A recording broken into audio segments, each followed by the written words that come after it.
Assalamualaikum warahmatullahi wabarakatuh. Anak-anakku, kembali lagi kepada mata pelajaran pendidikan agama Islam. Alhamdulillah, kita masih diberikan kesehatan oleh Allah Subhanahu wa taala sehingga kita bisa berjumpa lagi dengan mapel PAI dan Budi Pekerti. Pada pertemuan kali ini kita akan membahas materi bab 2, yakni menerapkan iman kepada nabi dan rasul Allah Subhanahu wa taala pada era digital.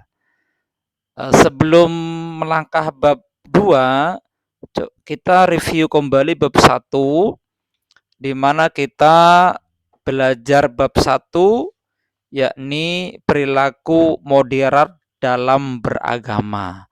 Yang diminta kepada kita semua anak sekalian bahwa perilaku moderat dalam beragama artinya apa yang kemarin itu, yakni kita tidak boleh berlebih-lebihan atau sedang dalam beragama. Nah, itu materi yang kemarin ya.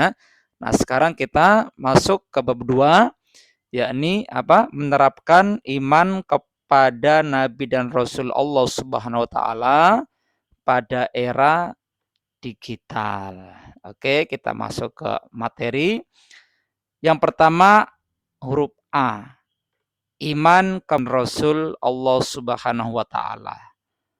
Iman kepada Nabi Rasul Allah Subhanahu wa taala adalah merupakan bagian dari dasar keimanan seorang muslim, atau iman kepada Rasul Allah Subhanahu wa taala itu merupakan rukun iman yang keempat, ya, di mana yang pertama iman kepada Allah Subhanahu wa taala, yang kedua iman kepada malaikat-malaikat Allah, yang ketiga iman kepada kitab-kitab Allah, dan yang keempat adalah iman kepada Rasul-Rasul Allah. Yang sekarang kita laksanakan ini, kita pelajari ini adalah rukun iman yang keempat. Oke. Kemudian nomor 1, makna iman kepada Nabi dan Rasul Allah Subhanahu wa taala. Apa sih maknanya? Nah, gitu kan. Kemudian iman secara bahasa berarti percaya. Nah, ini. Iman secara bahasa adalah percaya. Kemudian iman menurut istilah artinya mempercayai dengan sepenuh hati, kemudian diucapkan dengan lisan, dan diwujudkan dalam perbuatan. Jadi ada 3 komponen, dengan hati, dengan lisan, dan diamalkan dalam perbuatan. Adapun pengertian terkait Nabi dan Rasul Allah Subhanahu wa taala adalah sebagai berikut. Nah, ini ada pengertian Nabi dan Rasul. Kalau Nabi itu yang pertama adalah pembawa berita gembira atau pembawa peringatan. Itu Nabi.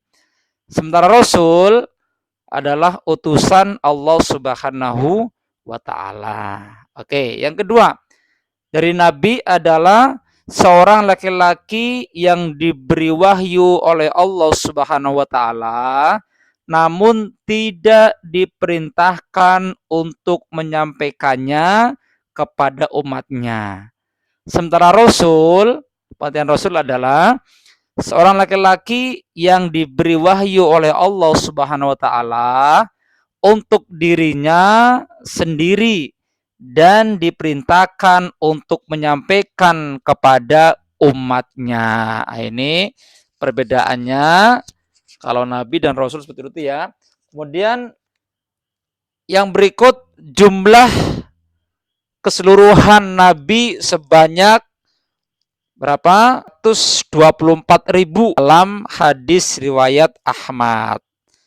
Kemudian jumlah Rasul adalah sebanyak 315 orang. Itu menurut hadis riwayat Ahmad juga. Kemudian lagi Nabi yang wajib diketahui oleh umat Islam berjumlah 25 orang. Kemudian pengertian Rasul, Rasul ulul azmi terdapat 5 orang, yaitu Nabi Nuh alaihissalam, Nabi Ibrahim alaihissalam, Nabi Musa alaihissalam, Nabi Isa alaihissalam, dan yang terakhir adalah Nabi Muhammad sallallahu alaihi wasallam. Oke, kita next. Kemudian yang kedua, dalil iman kepada Nabi dan Rasul Allah Subhanahu wa taala. Perhatikan dalil berikut terdapat dalam surah Al-Baqarah surat yang kedua ayat 285. Saya bacakan ya, coba simak baik-baik. Bismillahirrahmanirrahim.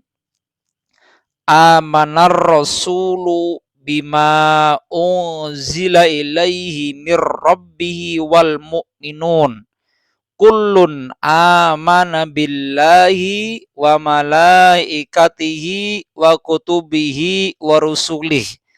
La nufarriqu baina ahadim mir rusulih wa qalu sami'na wa ata'na ghufranaka rabbana wa ilaikal masir. Ini Al-Baqarah ayat 285. Kemudian yang berikut adalah terdapat dalam Quran surah Al-Hujurat surat yang ke-49 ayat 15.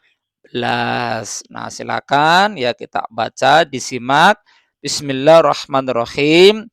Innamal mu'minuna alladzina amanu billahi wa rasulihi thumma lam yartabu wa jahadu bi amwalihim wa anfusihim fi sabilillah ulaika humus shadiqun.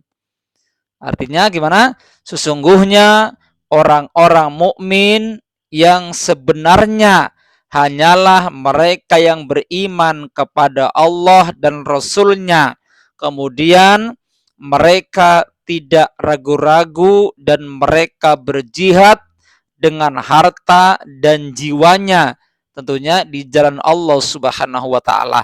Mereka itulah orang-orang yang benar. Nah, ini dasar iman kepada Nabi dan Rasul terdapat dalam Quran surah Al-Hujurat surat yang ke-49 ayat ke-15. Kemudian apa sih tugas-tugas Nabi dan Rasul itu, Pak? Tugas Nabi dan Rasul itu, Pak, yang pertama menyerukan iman kepada Allah Subhanahu wa taala sekaligus mengesakannya, mentauhidkannya ya. Dan yang kedua, menyerukan iman kepada hari akhir dan hari pembalasan. Yang C, menerangkan syariat demi kemaslahatan manusia baik di dunia maupun di akhirat. Kemudian yang D, menyampaikan ajaran tauhid kepada umat dengan menyembah hanya kepada Allah Subhanahu wa taala. Kemudian yang E, menjelaskan kebesaran Allah Subhanahu wa taala dengan cara yang mudah dipahami oleh kaumnya. Kemudian yang F, menyampaikan berita gaib seperti adanya malaikat, adanya surga dan neraka. Ini tugas para rasul ya. Kemudian menjelaskan tata cara beribadah kepada Allah Subhanahu wa taala. Kemudian mengarahkan manusia pada aturan hidup yang benar. Kemudian mengajak manusia untuk memiliki moral yang baik atau menjadi suri teladan bagi manusia. Kemudian mendorong manusia giat dan gigih dalam upaya mencapai kesuksesan hidup baik di dunia maupun di akhirat. Kemudian mengajak manusia untuk mengendalikan hawa nafsu. Yang terakhir, memperbaiki akhlak mulia. Nah, ini tugas Nabi dan Rasul Allah Subhanahu wa taala. Kemudian sifat-sifatnya apa, Pak? Kan gitu. Jadi sifat Nabi dan Rasul itu yang pertama adalah sifat sidik, yang kedua amanah, yang ketiga tablik, dan yang keempat fatonah. Ya, itu sifat wajibnya. Jadi kita harus tahu sifat wajib Rasul adalah 4. Yang pertama, sidik artinya benar. Yang kedua, amanah artinya dapat dipercaya. Yang ketiga, tabligh artinya menyampaikan. Yang keempat, fatonah artinya cerdas. Oke. Di samping sifat wajib, juga ada sifat jaiz para rasul. Yang pertama, ya lapar, haus, ngantuk, memiliki keturunan, dan membutuhkan tidur. Nah, ini sifat manusiawi ya, sifat jaiz yang boleh dimiliki oleh Rasul, sifat lapar, karena Rasul itu bukan malaikat. Dia lapar, dia haus, dia ngantuk, memiliki keturunan, dan membutuhkan tidur. Kemudian sifat mustahilnya. Jadi ada sifat wajib, ada sifat jaiz, ada sifat mustahil. Mustahilnya apa yang pertama? Kalau itu yang wajibnya sidik, berarti mustahilnya adalah kadzib, artinya berbohong atau berdusta. Yang kedua, kalau wajibnya itu amanah, berarti mustahilnya adalah khianat atau tidak dapat dipercaya. Yang ketiga, kalau sifat wajibnya itu tablik, menyampaikan, maka misalnya adalah kitman, menyembunyikan. Kemudian yang terakhir, kalau wajibnya itu fatona, maka mustahilnya adalah baladah, yakni bodoh. Oke. Nah, di samping itu ada karakter para nabi ya. Para nabi atau rasul yang mendapatkan gelar ulul azmi. Karakter para rasul ulul azmi antara lain adalah yang pertama sabar, tabah, kemudian teguh hati, taat kepada Allah Subhanahu wa taala, dan jujur. Dari nabi yang kita ketahui itu ada beberapa rasul yang mendapatkan gelar ulul azmi, dan beliau memiliki karakter yang pertama sabar, tabah, teguh hati, taat beribadah kepada Allah Subhanahu wa taala, dan jujur. Oke. Kemudian di samping ulul azmi juga ada mukjizat nabi dan rasul Allah Subhanahu wa taala. Mungkin tanya, apa sih mukjizat, Pak? Kan gitu. Mukjizat adalah peristiwa luar biasa yang terjadi pada diri seorang nabi atau rasul Allah Subhanahu wa taala. Peristiwa luar biasa ini menguatkan bukti kenabian sekaligus tanda kebesaran Allah Subhanahu wa taala.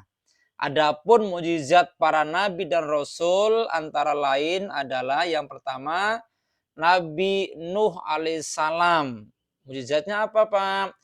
Mukjizatnya adalah dapat membuat kapal besar dan terhindar dari bencana banjir. Dan yang kedua, Nabi Ibrahim alaihissalam. Mukjizatnya apa?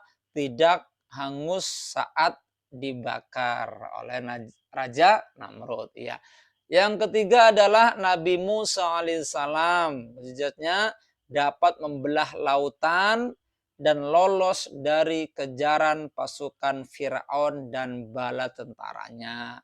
Kemudian Nabi Isa alaihissalam, mukjizatnya dapat menghidupkan orang yang telah mati, tentunya atas izin Allah Subhanahu wa taala. Kemudian yang terakhir, Nabi Muhammad SAW mujizatnya adalah mendapatkan mujizat berupa kitab suci Al-Quran. Itu yang paling agung yang sekarang kita amalkan, kita aplikasikan, dan kita terapkan dalam hidup, yakni kitab Al-Quran. Ya. Kemudian kita lihat berikutnya adalah huruf B. Berikutnya adalah huruf B ya. Penerapan iman kepada Nabi dan Rasul Allah Subhanahu wa Ta'ala pada era digital. Nah, sekarang ini ya, pada zaman sekarang tidak ada orang yang luput dari media sosial atau internet. Nah, sekarang internet adalah sudah menjadi bahan pokok, bahan pokok. Bahkan sekarang kalau kita tidak memiliki internet, kita akan ya ketinggalan zaman informasi ya. Oke. Dengan perkembangan teknologi, seorang dapat dengan mudah mengakses internet untuk mendapatkan atau menyebarkan informasi. Namun, kita harus bijak dalam menggunakan media sosial. Adapun perilaku beriman kepada Nabi dan Rasul Allah Subhanahu wa taala pada era digital ini sebagai berikut. Ya, satu, yang pertama berperilaku taat. Taat berasal dari kata ata'ayuti uta'atun, yang artinya mematuhi, ayuti, mematuhi, mengikuti, kemudian dan menaati, ya, taatun, menaati. Oleh karena itu, taat artinya senantiasa tunduk dan patuh. Adapun contoh perilaku taat sebagai berikut. Satu, segera melaksanakan sholat ketika mendengar suara azan. Nah, ini bukti taat kita kepada Nabi, kepada Rasul, kepada Allah. Ketika mendengar suara azan, kita harus segera melaksanakan sholat. Yang kedua, mendengarkan nasihat orang tua dan guru dengan seksama. Yang ketiga, masuk sekolah tepat waktu. Nah, ini perilaku-perilaku taat ini kita mari laksanakan ya. Yang pertama tadi, kalau kita mendengar azan langsung sholat, mendengar nasihat orang tua dan guru di sekolah. Kemudian yang ketiga, masuk sekolah tepat waktu. Yang kedua, perilaku jujur. Perilaku jujur artinya berkata dan berperilaku sesuai kenyataan. Ingat ya, yang kita ucapkan sesuai dengan yang kita perbuat. Jujur merupakan perilaku yang sangat penting dalam kehidupan. Karena seseorang yang terbiasa berperilaku jujur akan senantiasa memperoleh ketenangan hati dan pikiran. Nah, ini orang yang jujur selalu memperoleh ketenangan hati dan pikiran. Ya, sekarang harus jujur. Apa yang kita makan, yang kita pakai, yang kita gunakan, kan gitu ya. Jujur merupakan perilaku terpuji yang pantas diterapkan dalam kehidupan sehari-hari. Adapun contoh perilaku jujur sebagai berikut. Yang pertama, segera melaksanakan sholat ketika mendengar adzan. Nah, ini jujur ya, perhatikan. Yang berikut, mendengarkan nasihat orang tua dan guru secara seksama. Kemudian yang C, masuk sekolah tepat waktu. Jadi jujur sama taat itu ya bersama ya, sama istilahnya penerapan yang harus kita lakukan. Ya, jangan sampai kita sudah belajar bab ini kemudian kita malas-malas, kemudian suka terlambat sekolah, ini bisa dihindari ya. Oke, kemudian yang berikut adalah menjaga amanah dengan baik. Ini kita mengadopsi sifat Rasul, amanah ya. Amanah adalah sesuatu yang dipercayakan atau dititipkan. Oleh siapa? Oleh orang lain kan tentunya.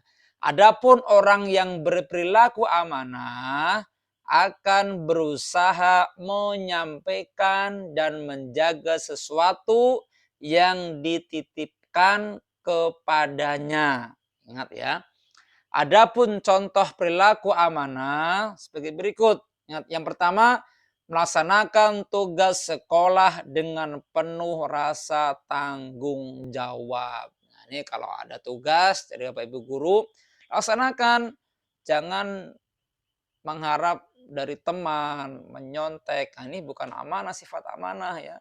Kemudian yang kedua, menjaga dan menyampaikan barang titipan kepada pemiliknya secara utuh. Nah, harus dipraktekkan loh ya. Ingat, menjaga dan menyampaikan barang titipan kepada pemiliknya secara utuh. Kemudian yang C, menjaga dan menggunakan nikmat pemberian Allah Subhanahu wa taala dengan baik. Nikmat Allah yang diberikan kepada kita itu tidak pernah Allah alpa. Bahkan dari kita sebelum tidur sampai tidur bangun lagi, itu nikmat Allah tidak akan putus. Oleh karena itu kita harus pandai-pandai menjaga dengan cara kita bersyukur kepada Allah Subhanahu wa taala. Kalau kita syukur, kata Allah, la in syakartum la azidannakum. Allah kan menambahkan nikmat kita. Tapi kalau kita ingkar, nggak pernah menjaga, diberikan kita sehat, nggak pernah sekolah, nggak pernah taat orang tua, nggak pernah sholat. Nah ini Allah juga memberikan azab kepada kita. La in syakartum la azidanakum wala in kafartum. Ingat. Dan kalau kita ingkar, ingat. Inna adzabi lasadid. Siksaku sangat pedih. Maka hati-hati ya, kita harus bisa menjaga menggunakan nikmat pemberian Allah Subhanahu wa taala. Kemudian poin 4 adalah bermedia sosial dengan bijak. Nah, cara bermedia sosial dengan bijak adalah menggunakan media sosial sebagai ajang bersilaturahmi. Ingat ya, tujuan pokok adalah kita dimudahkan sekarang ini di era digital untuk bersilaturahmi, berinteraksi walaupun jarak jauh. Ya, kalau kita sekarang di Papua, saudara kita ada di Kalimantan, di Makassar, di Sumatera, di Jawa, cukup dengan media. Ya, kayak WA, kemudian banyak ya Twitter, IG, TikTok, ataupun video call. Ingat tujuannya untuk ajang silaturahmi dan menyebarkan kebaikan. Nah ini, menyebarkan kebaikan. Ingat ya, tidak menyebarkan berita hoax, berita tidak benar sehingga menimbulkan perselisihan di antara kita sehingga nanti akan timbul rasa ya tidak baik, saling ejek, saling dendam dan sebagainya. Dalam bermedia sosial kita tidak boleh menyebarkan berita hoax ya, mencela orang dalam media sosial, menghasut, memfitnah dan bergibah. Ingat, kita harus pandai-pandai menjaga, pandai-pandai kita berinteraksi sosial dengan menggunakan alat komunikasi yang baik kayak HP, HT dan lain sebagainya. Kemudian bersabar dalam segala urusan. Itu poin 5 ya. Sabar artinya tenang dalam menghadapi suatu keadaan. Sabar adalah sikap lapang dada. Ingat, sabar adalah sikap lapang dada dalam Ya, dalam menghadapi segala situasi yang terjadi di sekitarnya. Ingat, adapun contoh perilaku sabar sebagai berikut.